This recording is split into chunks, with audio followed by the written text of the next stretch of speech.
Aonach Eagach. In Gaelic, we usually put the definite article before it, which is A-N-T hyphen, and say An Teallach Eagach. It means the gapped or notched mountain. Well, Glencoe is arguably Scotland's most scenic glen, and it's here we're doing a ridge walk between two Munros. It's mainland Britain's narrowest ridge, and it's called the Aonach Eagach. Ah!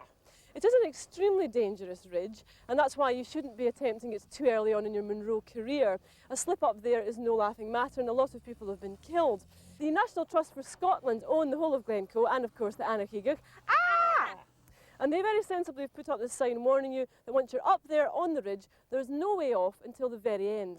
A bit like this show, really. Glencoe is one of the most popular and busy areas in Scotland for climbers and walkers, and because of its difficulties, the Aonach Eagach makes a good transition for most Munro baggers between simple walking and tricky exposed scrambling. Well, we're more than halfway up An Teallach, the first top. It's not the Munro, but it's where we first see the full view of the ridge. It's about 2,000 feet, and we've gained height very quickly. It's only taken us about an hour from the car park. You get a fantastic view from up here. You can see all the way down Glencoe and right across to the west.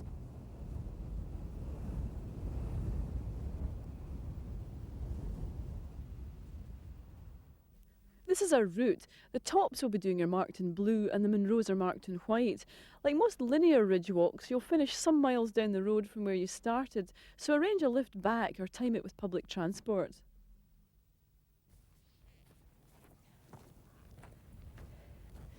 Well, just below the cairn of An Teallach is where all the views that make you go start, including this one, a jutting piece of rock called the Chancellor. I'm not going in that, so don't even think about it. Now, if the ridge ahead frightens you, don't forget you can do both Munros as single peaks. In fact, you can come up as far as An Teallach, a simple top, and still have a fantastic day out that involves a good bit of leg muscle. All the views here you will ever need. Behind me the Moors, and beyond that Ben Nevis. Pointing me one is Sgòrr and Sgòrr is there. Sgòrr was my 50th Munro, incidentally. Probably find that not at all interesting. Over here is Rannoch Moor, the Blackwater Reservoir. Beyond that, Schiehallion. Pointy little fellow, isn't he? He gets everywhere. You can see Schiehallion from practically everywhere. Over here is Buccleuch of Moor. Thank you. The Bidian Range. And all the way across to the west here at Ballyhoolish is Ben Vere. And you can actually see the Glenfinnan Hills beyond that. But what we can really see is the ridge we are about to do. And what a ridge it is, nothing short of magnificent.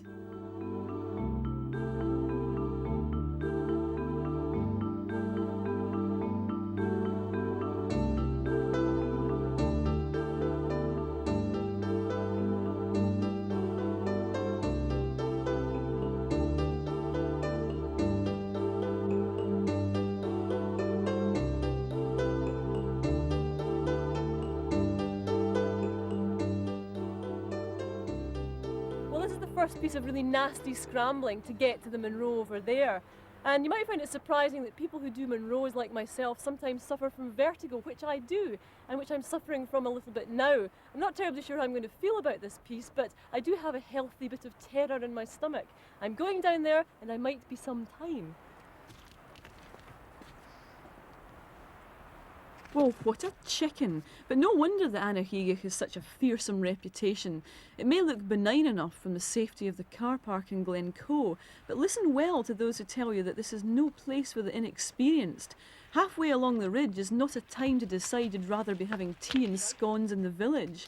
But if your mountaineering skills are up to it, then you won't be disappointed. Not only will the challenges ahead thrill you in any weather, but on a clear day, the area exposure on all parts of this ridge is the best you can get short of going to Skye.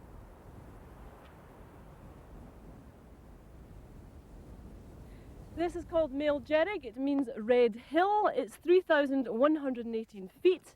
Of course, some people think it shouldn't be called the Red Hill. They think it should be called Hill of the Brown Underpants, and when you see the ridge behind me we still have to go, I think you'll know why, dear viewer.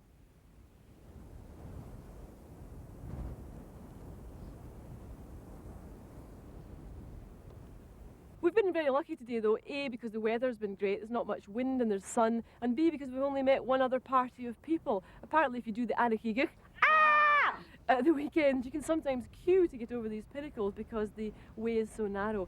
Anyway, I am breathing very hard, the knot of fear in my stomach is tightening, and I'm going to attempt them. This is the narrowest part of the ridge, and the route goes over and round these two notorious pinnacles.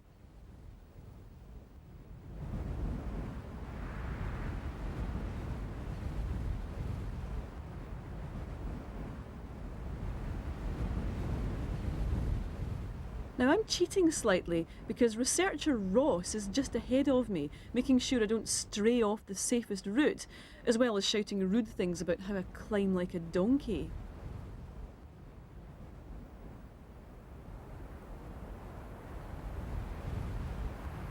Don't know what he means. But if you can stand the abuse, it's a good policy to have a companion with you who's done the ridge before. It makes you feel a lot more confident. Well, it depends how insolent they're being, of course. What does a gormless grachel mean?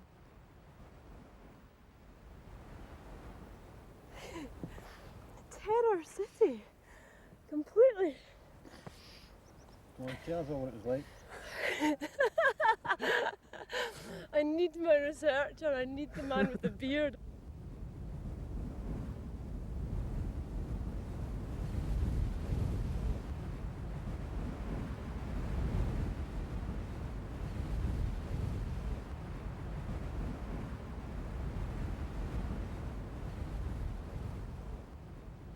Well, here we are at the second Munro at the end of this ridge walk. It's Sgòrr Finny or Sgòrr Fin or depending how you pronounce it. I'm not terribly sure what the accurate pronunciation is. It's 3,168 feet, and this has been a magnificent ridge. I can really recommend it. Fear and terror aside, just make sure you've got somebody with a beard alongside you to keep you right. We started out a bit late today because the weather was very poor this morning, but we're being rewarded now with a magnificent sunset across Loch Leven. We can see the Ballyhoulish Bridge and the mountains beyond. It's wonderful.